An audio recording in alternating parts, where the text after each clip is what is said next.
আমরা সবাই আল্লাহকে একবার ডাকতে চাই, আল্লাহ আল্লাহ।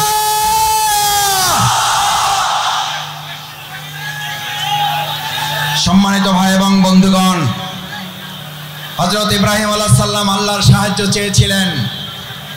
দুনিয়ার কোনো মানুষ শুধু নয়, ফেরেশতাগণের সাহায্য তিনি নেননি।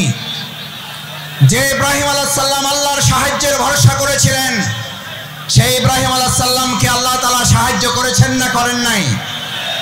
আগুনের মধ্যে তাকে বাঁধা রশিটা পর্যন্ত পুড়ে গেছে। হযরত ইব্রাহিম আলাইহিস সালাম আগুনের স্পর্শ করা তো দূরের কথা, হযরত ইব্রাহিম আলাইহিস সালাম সেই সময় ওই সময়টুকু যা তিনি আগুনের মধ্যে অবস্থান করেছিলেন, সেই সময়টুকুকে বলা হয়ে থাকে তিনি তার জীবনের সবচেয়ে সুখী এবং আরামের জীবন যাপন করেছেন।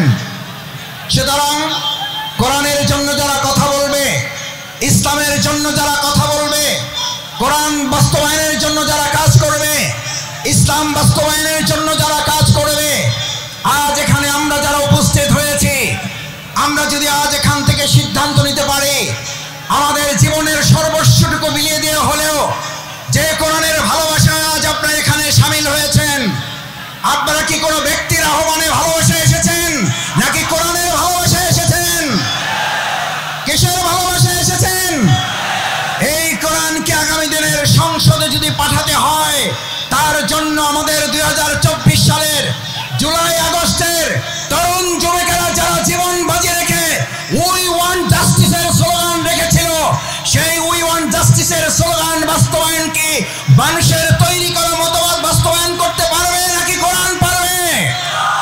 উই ওয়ান্ট জাস্টিসের জন্য তরুণ যুবকেরা আমাদের মীরমুগ্ধ আবু সাঈদরা যদি জীবন দিতে পারে, আজ তরুণ যুবক এবং আমাদের জনতাকে জিজ্ঞেস করতে চাই, আগামী দিনে কোরআনের সংসদ কায়েমের জন্য, ইসলামের সংসদ কায়েমের জন্য আরেকবার যদি জীবন দিতে হয় আমাদের, সেই জীবন দিতে আমরা কি রাজি থাকব? আমরা কি রাজি থাকব?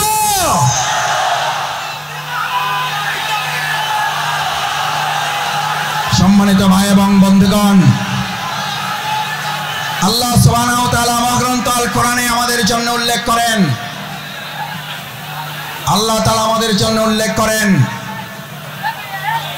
আফা হাসিবতুম আন্নামা খালাকনাকুম আবাসা ওয়া আন্নাকুম ইলাইনা লা তুরজাউন। আল্লাহ সুবহানাহু ওয়া তাআলা আমাদেরকে পৃথিবীতে প্রেরণ করে আমাদেরকে স্মরণ করিয়েছেন। তোমরা কি মনে করো যে তোমাদেরকে এমনিতে অর্থহীন ভাবে, টার্গেটলেস, এইমলেস, গোল শূন্য, কোনো উদ্দেশ্যহীন ভাবে তোমাদেরকে আমি পৃথিবীতে প্রেরণ করেছি? ওয়া ইলাইনা লা তুরজাউন, অথচ তোমাদেরকে তোমাদের কাজ সম্পন্ন করে কি আবার আমার কাছে ফিরে আসতে হবে না? আমাদের সম্মানিত ভাই এবং বোনেরা, আমার পর্দার আড়ালের মা ও বোনেরা যারা আছেন এখানে আজ যারা উপস্থিত হয়েছি, আমাদেরকে কথা ভালো করে মনে রাখতে হবে, আজ এখানে আমরা যে কোরআনের ভালোবাসা এসেছি, সেই কোরআন আমাদের উপরে 3টি মৌলিক দায়িত্ব অর্পণ করেছে। এক, আল্লাহ সুবহানাহু ওয়া তাআলা বলেন আফা হাসিবতুম আন্নামা খালাকনাকুম আবাসা, আমি তোমাদেরকে অর্থহীন ভাবে পৃথিবীতে সৃষ্টি করি নাই, আমি তোমাদেরকে পৃথিবীতে সৃষ্টি করেছি একটা গুরুত্বপূর্ণ উদ্দেশ্য নিয়ে। সেই উদ্দেশ্য সম্পর্কে আল্লাহ তাআলা এই পরিষ্কার রোড ম্যাপ ঘোষণা করেছেন।